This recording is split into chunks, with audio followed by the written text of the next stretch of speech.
Hello everyone and welcome again to my channel where we are studying Bharatiya Nyaya संहिता और उसमें हम chapter number 14 कर रहे हैं।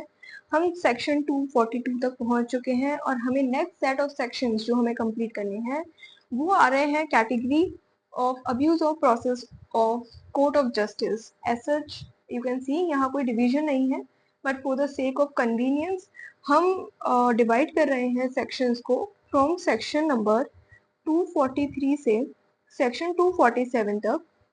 अब इन जो सेक्शन है ये हमारे आते हैं abuse of process of court of justice, ये इस सेक्शन में आएंगे। अब हम इन सेक्शंस को डील कर रहे हैं। तो सबसे पहले हम सेक्शन नंबर 243 पढ़ेंगे। इसके जो इम्पोर्टेंट एलिमेंट्स हैं हम उनको लिस्ट डाउन करेंगे। ये 243 करस्पॉन्ड करता है आपके सेक्शन नंबर 206 से ऑफ आईपीसी। तो हम देखेंगे कि क्या कोई चेंज है इसमें। Let's read the section now.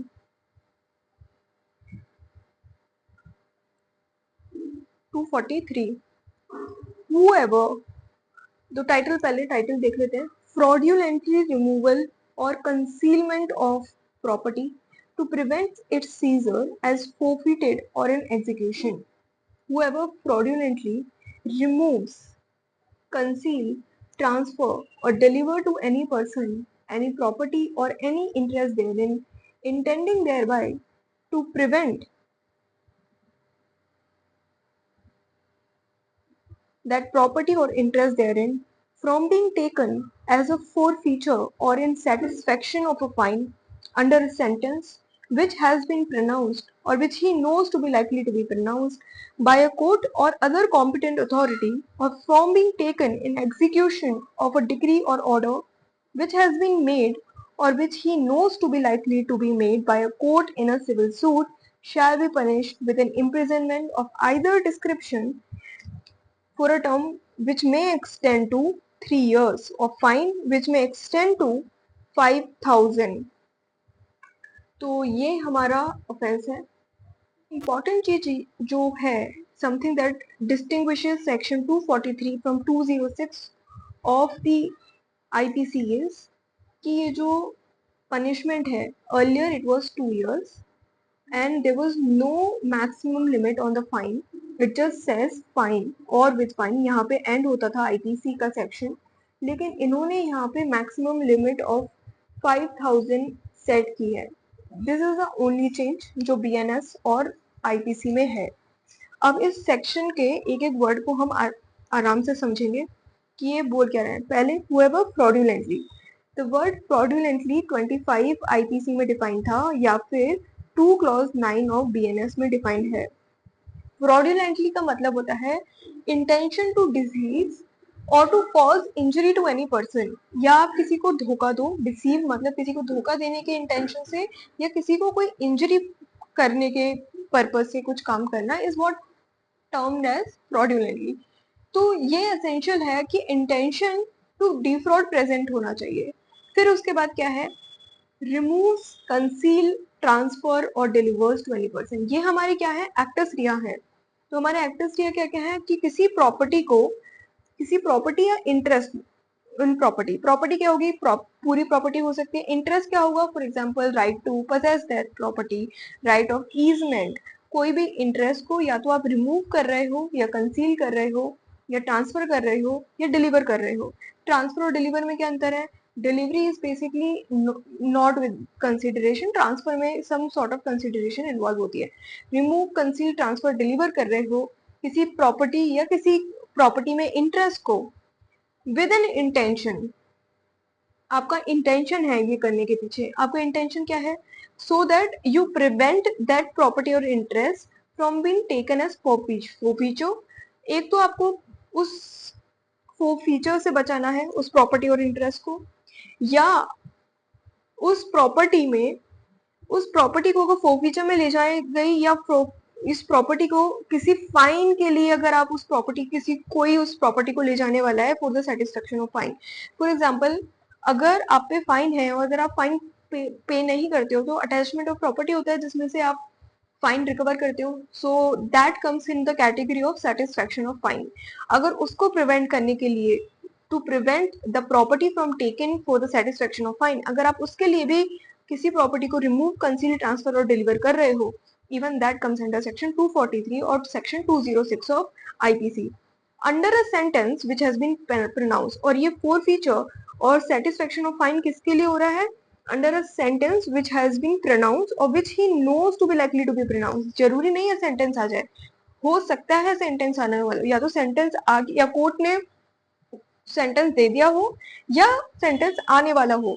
उससे बचाने के लिए आप अगर प्रॉपर्टी को, अगर वो फीचर से या सेटिस्फेक्शन ऑफ फाइन से बचाने के लिए आप उसको रिमूव कर देते हो, और ये सेंटेंस कहाँ से आने वाला होता है? या तो किसी कोर्ट का हो या किसी कॉम्पिटेंट अथॉरिटी का हो, या दूसरा है आप उसका इंटेंशन क्या है, या तो ये आपने from being taken in execution of degree order which has been made or which he knows likely to be made by court in civil suit।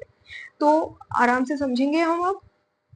देखिए, हमने पहले तो ये देख लिया कि वो जो एक्ट है वो फ्रॉड्यूलेंटली होना चाहिए।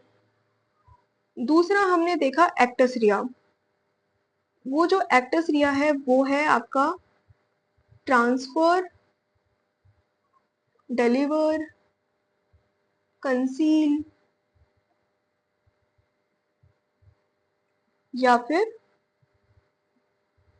रिमूव। तीसरा, why are you doing it, why, what is the intention. Intention क्या है आपका? मेंस रिया। इंटेंशन है आपको प्रिवेंट करना है कि वो जो प्रॉपर्टी है, डिलीवर किसका करना है? प्रॉपर्टी का, या उसमें प्रॉपर्टी का या कोई इंटरेस्ट का प्रिवेंट करनी है from that property being taken in for feature में, या फिर वो फीचर के अलावा सेटिस्फेक्शन ऑफ फाइन।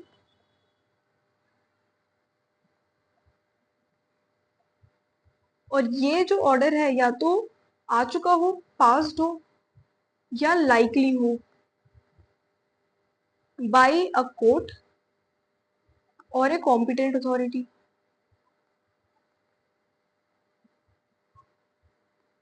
या फिर आपको ये प्रिवेंट करना है कि ये प्रॉपर्टी सिविल कोर्ट के किसी डिग्री के एग्जीक्यूशन में या ऑर्डर में ना ले जाई जाए। तो ये सेक्शन भी both criminal and civil court के ऑर्डर्स पे अप्लाई करना है। तो basically the main purpose of this section is कि अगर किसी ने कोई एक्ट किया विद एन इंटेंशन कि आप डिफीट कर दो outcome of any proceeding of execution, या किसी फॉरफीचर ऑर्डर का, या कोई सेटिस्फेक्शन ऑफ फाइन के ऑर्डर को, उसको डिफीट करने, किसी प्रोसीडिंग के आउटकम को डिफीट करने के पर्पज से अगर आप किसी प्रॉपर्टी को रिमूव करते हैं, डिलीवर करते हैं, ट्रांसफर करते हैं, तो that is punishable under section 243 of BNS और सेक्शन 206 ऑफ आईपीसी। ठीक है, और इसमें ये पर्टिकुलर इंटेंशन होना जरूरी है कि आप प्रिवेंट करना चाह रहे हो that the property of the interest therein from being taken as forfeiture on satisfaction of fine और इन एग्जीक्यूशन ऑफ डिग्री और ऑर्डर ऑफ सिविल कोर्ट। तो ये पर्टिकुलर इंटेंशन होना जरूरी है। ठीक है, तो इस सेक्शन का कॉग्निजेंस जब लेना है तो ये जरूरी है। हम सीआरपीसी में देखेंगे कि इन सेक्शंस का कॉग्निजेंस कैसे लिया जाएगा। इन सेक्शन का कॉग्निजेंस के लिए हमेशा this is a non cognizable offence, ये हम देख सकते हैं। तो नॉन कॉग्निजेबल का मतलब है एक कंप्लेंट फाइल होनी चाहिए, और वो कंप्लेंट कौन फाइल करेगा? कंप्लेंट फॉरवर्ड करेगा द कोर्ट जहाँ पे ऑफेंस हुआ है।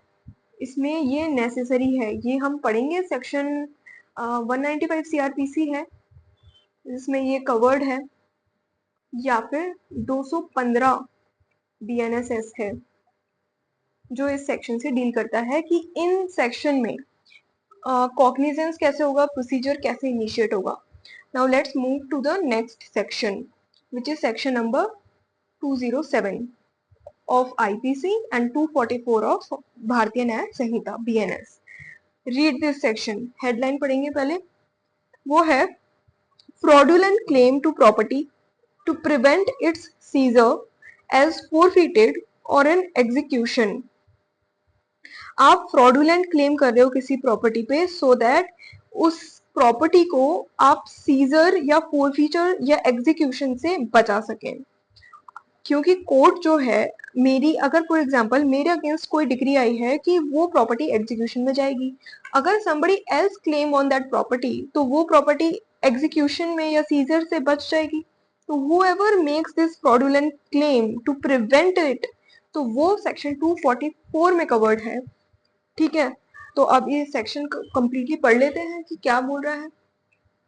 Whoever fraudulently accepts, receives, or claim any property or any interest therein, knowing that he has no right or rightful claim to such property or interest, or practices any deception touching any right to any property or any interest therein, intending thereby to prevent that the property or intention therein from being taken as a forfeiture or in satisfaction of a fine under a sentence which has been pronounced or which he knows to be likely to be pronounced by a court or other competent authority, or from being taken in execution of a decree or order which has been made or which he knows to be likely to be made by a court in a civil suit, shall be punished with imprisonment of either description for a term which may extend to 2 years, or with fine, or with both। तो ये section as it is, पहली बात तो ये section जो है as it is 207 of IPC से है। They have not even changed the punishment, ये पनिशमेंट बिल्कुल सेम रखी हुई है इसमें।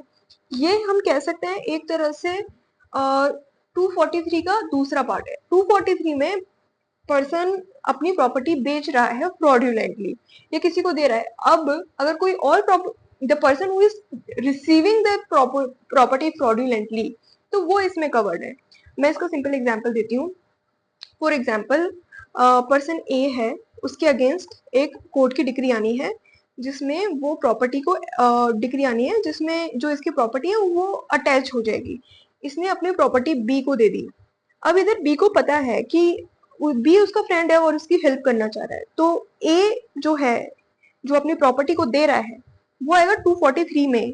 B who is receiving that property या एक्सेप्टिंग दैट प्रॉपर्टी, या अगर फॉर एग्जाम्पल अगर बी ने एक्सेप्ट कर ली वो प्रॉपर्टी, उसको पता है कि why this transfer is happening, क्योंकि इसमें भी इंटेंशन होना जरूरी है।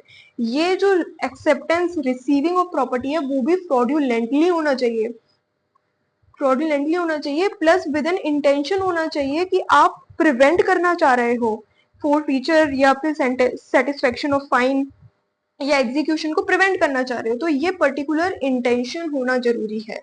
ठीक है, तो अगर इसने एक्सेप्ट कर ली, इसने ए ने बोला भाई मैं तेरे लिए ये प्रॉपर्टी दे रहा हूँ, तेरे नाम पे कर रहा हूँ, उसने कहा ठीक है कर दे, एक्सेप्ट कर ली। दूसरा, इसने या तो रिसीव कर ली कोई प्रॉपर्टी, ठीक है, देन ए ने बोला ऐसा कर, तू एक केस फाइल कर दे कि ये प्रॉपर्टी मेरी है, तो he is what doing, he is making a claim on the property और ऑन द इंटरेस्ट।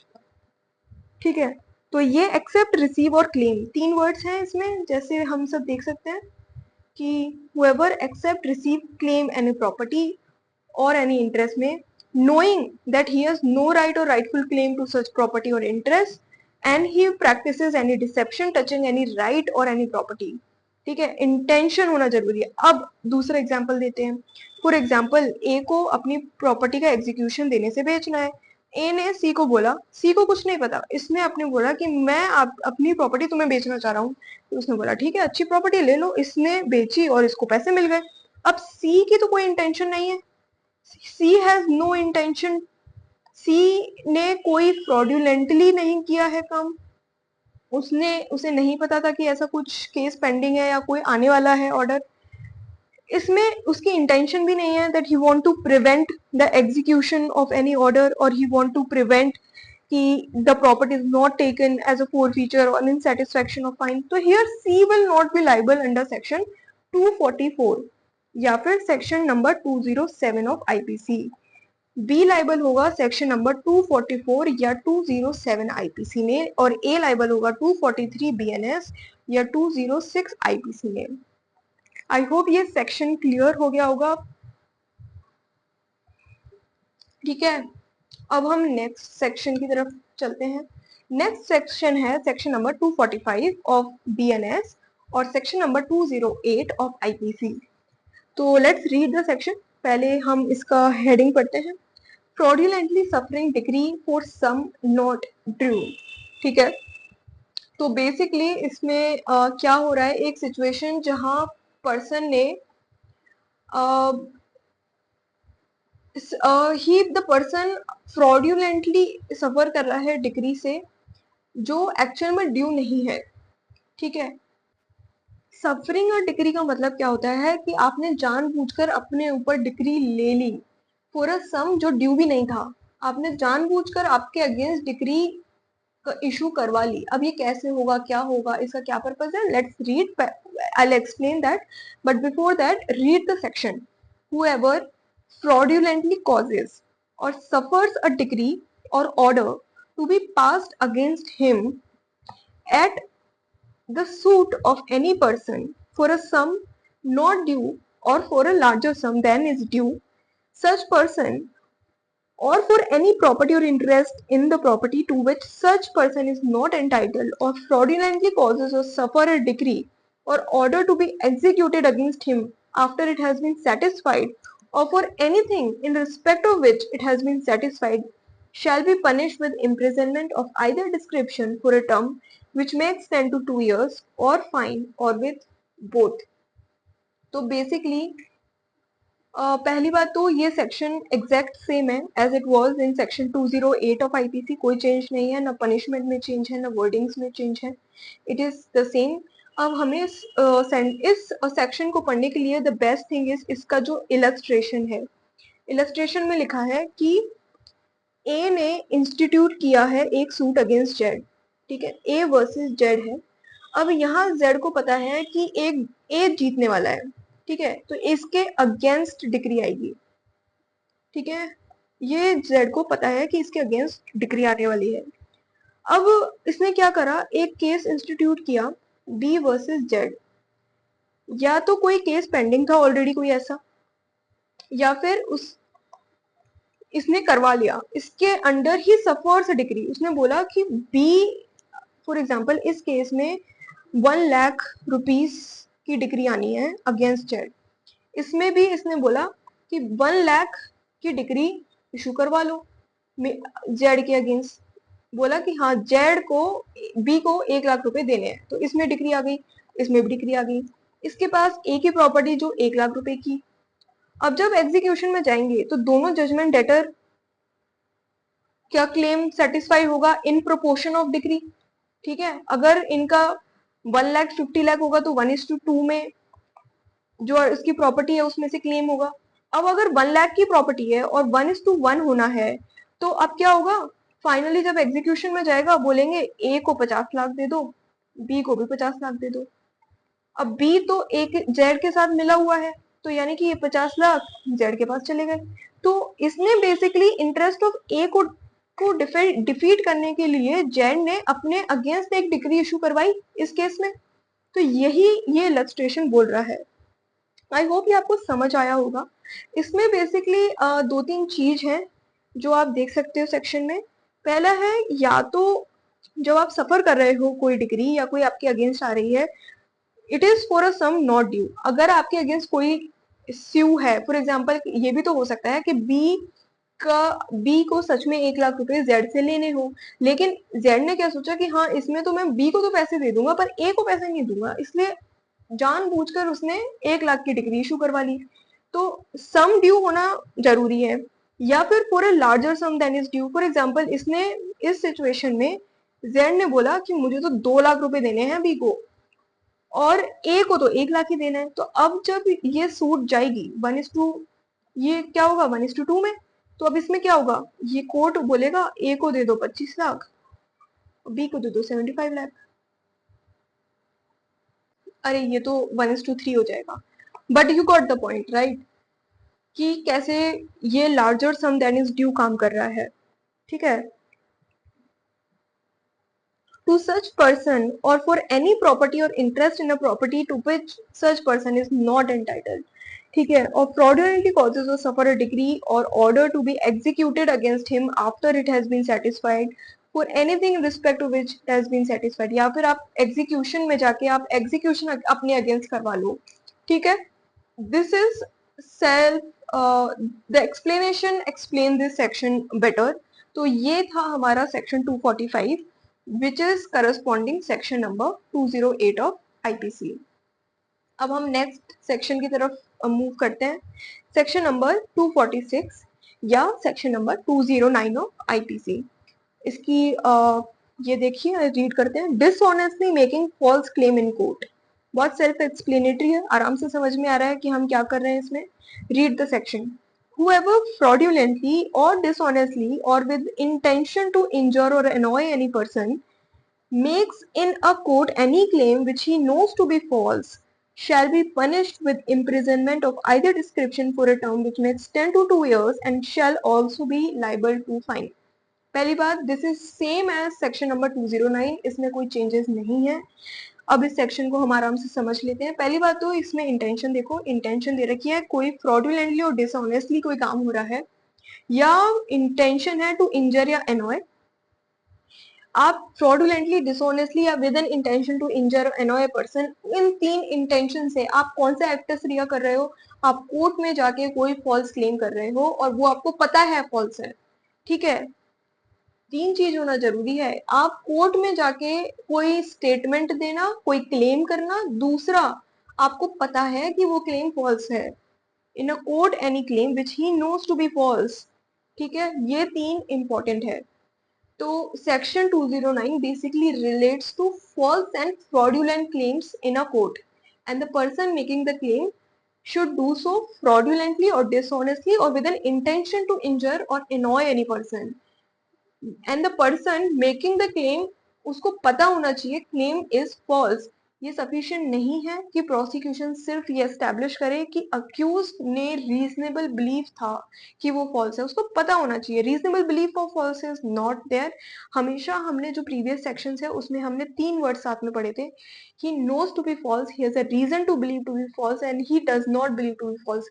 इस सेक्शन में क्लियर नॉलेज इम्प्लाइड है कि आपको पता ही होना चाहिए, there is no reason to believe which is coming in this section. तो ये एक इम्पॉर्टेंट है, ये आपको पता होना चाहिए। तो एक स्टेप फॉरवर्ड जाके आपको डिसिसिवली प्रोसिक्यूशन को प्रूव करना पड़ेगा कि अक्यूज को पता था, अच्छे तरह से पता था कि वो क्लेम फॉल्स है, ठीक है। और दूसरी बात, अगर फॉर एग्जाम्पल आपने कोई क्लेम किया और वो केस मेरिट पे जाके कोर्ट में जाके डिसमिस हो गया, तो क्या हम कहेंगे कि वो फॉल्स क्लेम था? नहीं, अनलेस जब तक ये नहीं पता है कि क्लेम फॉल्स था। मियर द फैक्ट कि कोर्ट में जाके सूट डिसमिस हो गया is not sufficient. I hope ये आपको क्लियरली समझ में आ गया होगा। यहाँ पे एक इंटेंशन होना चाहिए कि इंटेंशन आपकी इंजर और विद एन इंटेंट टू इंजर या एनॉय अ पर्सन होनी चाहिए, ठीक है। एंड सिमिलरली इस केस में भी कॉग्निजेंस लेने के लिए कोर्ट जो है उसको कंप्लेंट फाइल करनी है अंडर 195 सीआरपीसी या 215 बीएनएसएस, ठीक है। अब है हमारा इस सेक्शन का जो हम कर रहे थे बेसिकली सेक्शन 243 से 247 abuse of process of court of justice का लास्ट सेक्शन है 247, और we can say section number 210 section पढ़ते हैं। इसकी हेडिंग है fraudulently obtaining decree for sum not due. ये थोड़ा सा हमने वैसा ही है जैसा हमने, ये जो हेडिंग है सिमिलर टू 245 है, एग्जैक्ट सेम है, लेकिन क्या कुछ अलग है इसमें। Let's see, let's read. Whoever fraudulently obtains a decree or order against any person for a sum not due or for a larger sum than is due or for any property or interest in a property to which he is not entitled or fraudulently causes a decree or order to be executed against any person after it has been satisfied or for anything in respect of which it has been satisfied or fraudulently suffers or permits any such act to be done in his name shall be punished with imprisonment of either description for a term which may extend to 2 years or fine or with both। ये section again exactly similar है to what is there in IPC. Section 210 से ये same है। Basically जो हमारा ये example है इसमें ये काउंटर पॉइंट है बी का। इस सेक्शन में पहले जो सेक्शन था विच इज सेक्शन 245 उसमें जेड की लाइबिलिटी आ रही थी, अब इस सेक्शन में बी की लाइबिलिटी है। ठीक है, तो अगर कोई ऐसा इलस्ट्रेशन ये हमने देखा है, इस कोई ऐसी अरेंजमेंट है तो इसमें जो प्राइम पर्सन है जो ये काम कर रहा है, जो अपने अगेंस्ट डिग्री ला रहा है, वो तो जेड जो है वो तो 245 में होगा, और जिसके अगेंस्ट जो इसकी हेल्प कर रहा है बी, वो आएगा आपका 247 में। ठीक है, this is the section. This section punishes a plaintiff for obtaining a degree for sum not due. तो यहाँ Z डिफेंडेंट है तो Z 245 में आ रहा है, B प्लेंटिफ है तो प्लेंटिफ को पनिश कर रहा है 247 for obtaining a degree which is not due, और 208 या फिर 245 पनिश कर रहा है डिफेंडेंट को। ठीक है, for suffering a degree for a sum not due. ठीक है, and for this it will apply only if prosecution is able to establish की फ्रॉडुलेंट और criminal intention on the part of plaintiff and not a bona fide mistake. जैसे हमने इधर example देखा था कि सी जो है प्लेंटिफ है, तो यहाँ पे सी की लाइबिलिटी नहीं बनेगी, ये इंसान लाइबल हो जाएगा। ठीक है, अंडर सेक्शन नंबर 247 में, पर सी यहाँ लाइबल नहीं है होगा because he didn't have the intention. ये बोनाफाइड पर्सन है, ये बोनाफाइड मिस्टेक है, तो हर प्लेंटिफ लाइबल नहीं होगा। यहाँ पे क्रिमिनल इंटेंशन को इस एक्सप्लिसिटली एस्टेब्लिश करना पड़ेगा।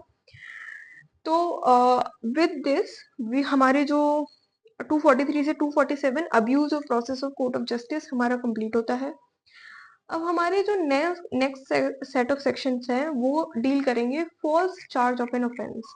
ये इसमें एक ही सेक्शन है 211, तो हम ये फटाफट से कंप्लीट कर लेते हैं और इसको हम देखेंगे कि how this is linked with other sections of IPC जहाँ पे फॉल्स इंफॉर्मेशन दी जाती है so that the public servant takes an action. ये पुराने सेक्शन में है, पुराने चैप्टर में है, पिछले चैप्टर में हमने पढ़ा था, ये सेक्शन नंबर 182 ऑफ आईपीसी है या फिर 217 बीएनएस है। तो ये सारी सेक्शंस हैं, ये सेक्शन हम और कर सकते हैं। चलो अब फटाफट से हम देखते हैं सेक्शन नंबर 248, ये आज का हमारा last section. whoever with intent to cause injury, जो इसकी हेडिंग है पहले वो देखते हैं। हेडिंग है false charge of offense made with intent to injure। false whoever with intent to cause injury to any person institute or cause to be institute any criminal proceeding against that person or falsely charge any person with having committed an offense knowing that there is no just or lawful ground for such proceeding or charge against that person shall be punished with imprisonment of either description for a term which may extend to 5 years or with fine which may extend to 2 lakh rupees. If such criminal proceeding be instituted on a false charge of an offence punishable with death, imprisonment of life, or imprisonment for 10 years or upwards, shall be punishable with imprisonment of either description for a term which may extend to 10 years and shall also be liable to fine. इसमें जो changes हैं वो basically changes हैं आपके punishment में, बाकी section same है। तो चेंजेस क्या थे इसमें है 5 years की मैक्सिमम पनिशमेंट एंड 2 लाख का मैक्सिमम फाइन। तो 5 years या फिर 2 lakhs ऑफ फाइन। ये इंपॉर्टेंट है नोट करना कि पहले ये पनिशमेंट थी 2 years और fine, there was no maximum limit on fine and maximum punishment was 2 year जो अब 5 साल हो गई है। दूसरा, अगर कोई ऑफेंस जिसके लिए आपने false charge of false case किसी के अगेंस्ट फाइल किया है और वो फॉल्स केस का ऑफेंस ऐसा है जो पनिशेबल है डेथ से, लाइफ इम्प्रिजनमेंट से या 10 years या अबव के ऑफेंस से, तो यहाँ इंपॉर्टेंट है कि 10 year। पहले ये अबव 7 years का अगर कोई ऑफेंस था तो भी आता था, अब ये मोर देन 10 years वाला इम्प्रिजनमेंट है तो इंस्टीट्यूट होगा। पहले जो पनिशमेंट थी मैक्सिमम इसमें 10 years है, पहले पनिशमेंट थी 7 years, तो ये एक चेंज है, 7 से 10 हो गया। बेसिकली हम ये देख रहे हैं कि एग्रावेशन ऑफ फाइन्स जो बीएनएस में वो बढ़ गया है and also liable to fine, ये सेम ही है। तो ये 2 साल से हो गया 5 साल, ये 7 साल से हो गया 10 साल, और इधर भी 10 साल का जो एग्रावेटेड फॉर्म है कि पहले था 7 साल से ऊपर का अगर कोई ऑफेंस है, कोई ऐसा ऑफेंस जो 7 साल से ज्यादा पनिशेबल है, उसमें ये बी अट्रैक्ट हो जाता था, अब ये 10 इयर्स पे आ गया है। अब इसका हम सब्सटेंटिव प्रोविजन पढ़ लेते हैं कि इसकी जो मेंस रिया है वो देखिए वो क्या है, intention to cause injury to any person. और आपने इस इंटेंशन से क्या एक्टस रिया किया है, आपने कोई केस इंस्टीट्यूट किया है या cause to be institute. Cause to be institute मतलब आपने किसी और, आपने नहीं किया, किसी और को बोला है कि वो फाइल कर दे। और ये जरूरी है कि क्रिमिनल प्रोसीडिंग ही हो, सिविल प्रोसेस नहीं, सिविल क्रिमिनल प्रोसीडिंग फाइल हो अगेंस्ट दैट पर्सन, या आपने फॉल्सली चार्ज किया है किसी पर्सन को to having committed an offense knowing that there is no just or lawful ground for such proceeding or charge against that person। ठीक है, तो इसमें दो डिस्टिंक्ट ऑफेंस है। पहला तो आ गया एक्चुअली इंस्टीट्यूटिंग और causing to institute a false criminal proceeding against that person. दूसरा levelling some false charges against that person. तो अब मैं आपको एक्सप्लेन करती हूँ ये दो सेक्शन कैसे डिफर कर रहे हैं। पहला, जो पहला है उसमें आप केस इंस्टीट्यूट कर रहे हो, एक्चुअल केस इंस्टीट्यूट हो रहा है। इस सिचुएशन में जो दूसरा है, और दूसरा आपके क्या है, आपने कोई चार्ज किया है, charge against that person. Basically जब आप केस इंस्टीट्यूट कर रहे हो तो आपने किसी के अगेंस्ट चार्ज तो बनाया ही है, तो ये सेकंड तो है, तो फर्स्ट में तो आ ही चुका है। लेकिन जब हम सिर्फ चार्ज की बात कर रहे हैं तो उसमें केस इंस्टीट्यूट होने वाली बात नहीं आ रही है। जरूरी नहीं है कि क्रिमिनल प्रोसीडिंग फॉलो हो। चार्ज मतलब अगर आपने किसी के अगेंस्ट बोला कि इसने मर्डर किया है, इसने चोरी की है, इसने कुछ किया है, तो ये क्या हुआ, to saying that levelling a charge against that person. लेकिन आपने जाके एफआईआर प्रोसेस कर दी, तो आप आ गए क्रिमिनल प्रोसीडिंग की स्टेज पे। चार्ज के बाद आ गई आपकी क्रिमिनल प्रोसीडिंग, तो वो फर्स्ट पार्ट में आएगा कि इंस्टीट्यूट और कॉज टू बी इंस्टीट्यूट। तो ये स्टैब्लिश होना चाहिए कि या तो क्रिमिनल प्रोसीडिंग इंस्टीट्यूट हुई है या कॉज टू बी इंस्टीट्यूट है अगेंस्ट अ पर्सन। सेकेंडली, या तो ये प्रूव करो फॉल्स चार्ज है एक अगेंस्ट अ पर्सन कि उसने ऑफेंस कमिट किया है, कोई सिविल नहीं, ऑफेंस कमिट किया है। और तीसरा, ये आप एक इंटेंशन से कर रहे हो which is to cause injury to that person. तो ये तो आपके एक्टस रिया हो गए, और आपका जो मेंस रिया है वो है with an intention to cause injury। Injury पता है ना कहाँ एक्सप्लेन है, इंजरी है 2 क्लॉज 14 ऑफ बीएनएस, जिसमें हम बोलते हैं any damage to person property reputation.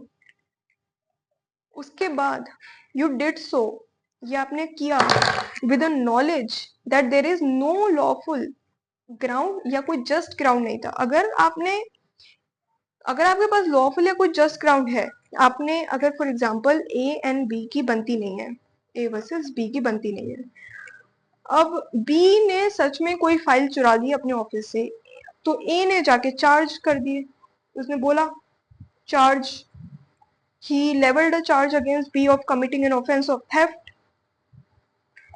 यहाँ पे ए के पास जस्ट कॉज है, भले ही सिमिलर सिचुएशन में ए वर्सेस सी हो, where A and C are friends, and A saw C कि उसने भी फाइल चुराई है, लेकिन ए ने उसको बोला कि ऐसा मत करो otherwise I take an action, and C ने वो फाइल रख दी। अब ए ने यहाँ कोई एक्शन नहीं लिया, दो he could have taken an action because he had a lawful ground, but here he didn't। but यहाँ पे because उसके कोई भी पर्पस था या कोई भी उनके रिलेशन ठीक नहीं थे, because of whatever reason A has a lawful ground. अगर उसके पास ग्राउंड है तो even if he has an intention to cause injury, तो इसमें प्रोसिक्यूशन नहीं लगेगा।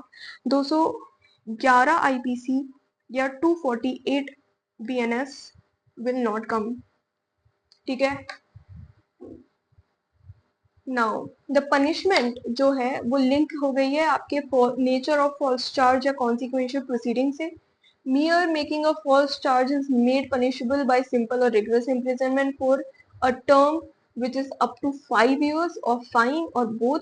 लेकिन अगर क्रिमिनल प्रोसीडिंग एक्चुअली इंस्टीट्यूट हो गई है on the basis of false charge of an offence जो पनिशेबल है डेथ, इम्प्रिजनमेंट ऑफ लाइफ या इम्प्रिजनमेंट जो 10 साल से ज्यादा है, तो पनिशमेंट भी 7 साल तक एक्सटेंड हो सकती है। ठीक है।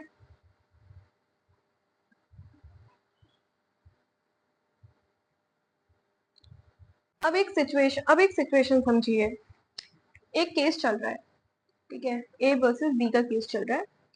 ए ने आके एक एविडेंस दिया कि बी ने चोरी की है, B has committed the theft. ये केस चल रहा था ए ए वर्सेस बी में, ठीक है।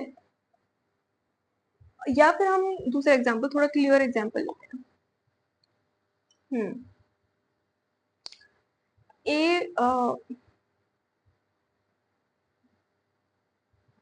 ए वर्सेस बी का केस है। इस केस में एक सी पर्सन आता है, उसने बोला कि मैंने बी को पहले एक बार और केस फाइल चुराते हुए देखा है, case file he has taken. अब सी ने यहाँ पे फॉल्स चार्ज बोला है, ये झूठ है इसकी testimony, it's a false charge. क्या सी इस सिचुएशन में 248 में आएगा?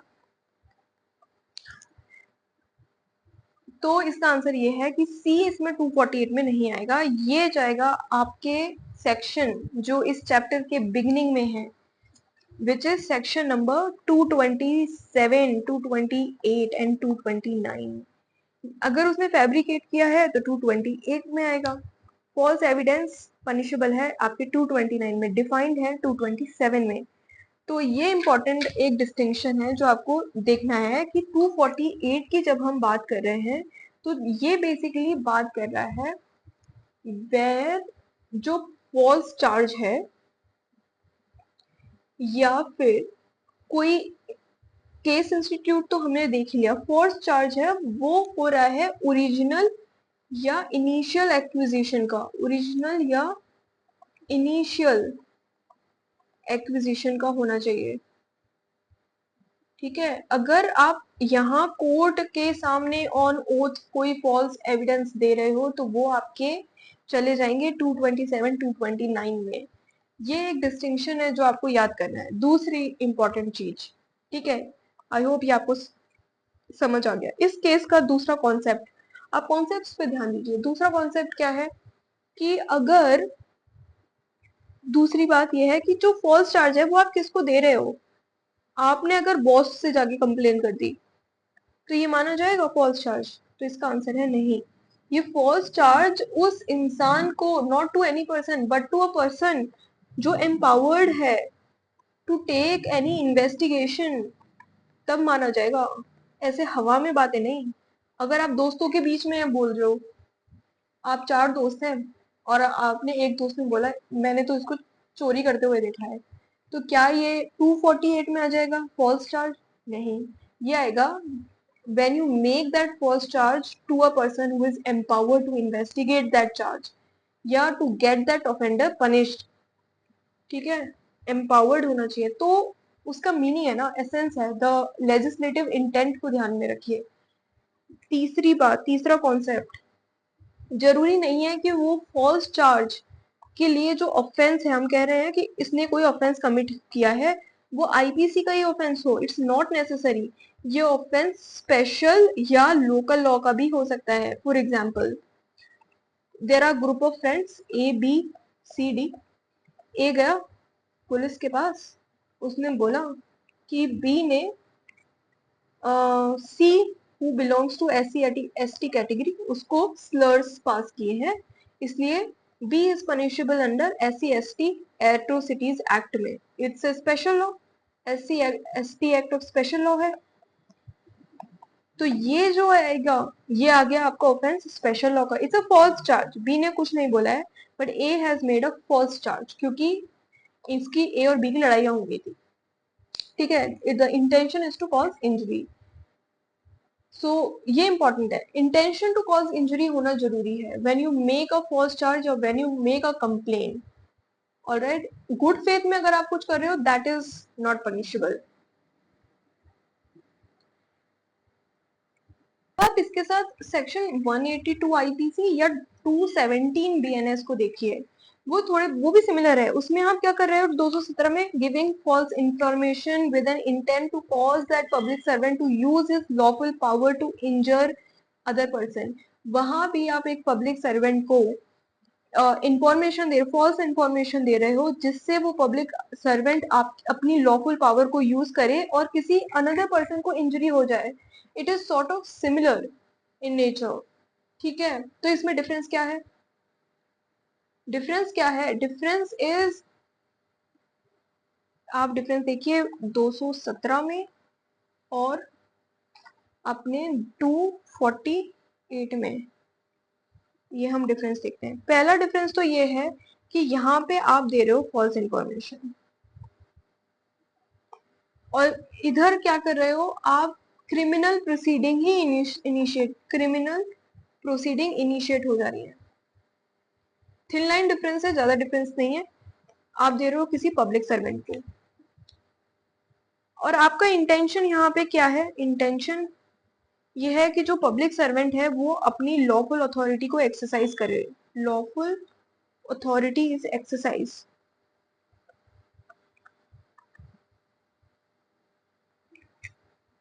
जिससे क्या हो जाए, इंजरी या अनोयंस टू एनी पर्सन। ठीक है, जिसके अगेंस्ट आपने फॉल्स इंफॉर्मेशन करी है। यहाँ आपकी इंटेंशन है टू कॉज इंजरी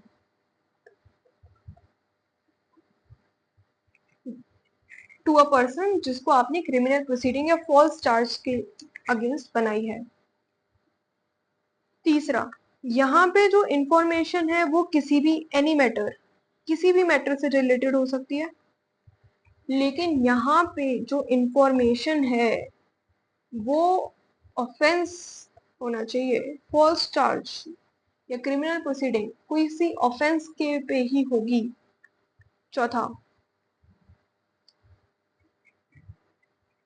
ये अप्लाई होगा only when the information is false. ये अप्लाई होगा जहां पे आपके पास कोई जस्ट या लॉफुल ग्राउंड नहीं है टू कंप्लेन। ठीक है,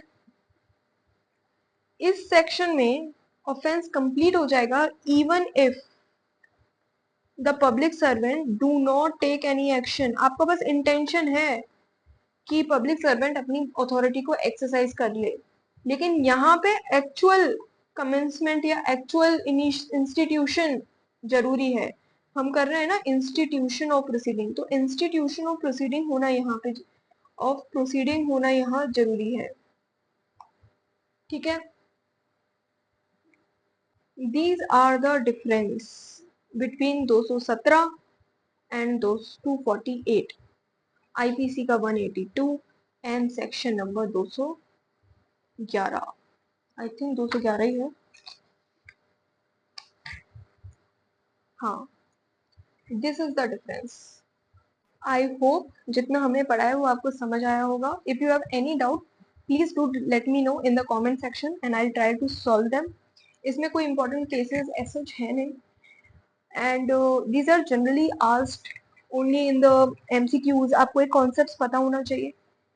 And with this we end this video and move forward to the next set of sections जहाँ हम पढ़ेंगे screening and harboring offenders and कोशिश करेंगे इसको खत्म करने का। Okay, let's meet you in the next video.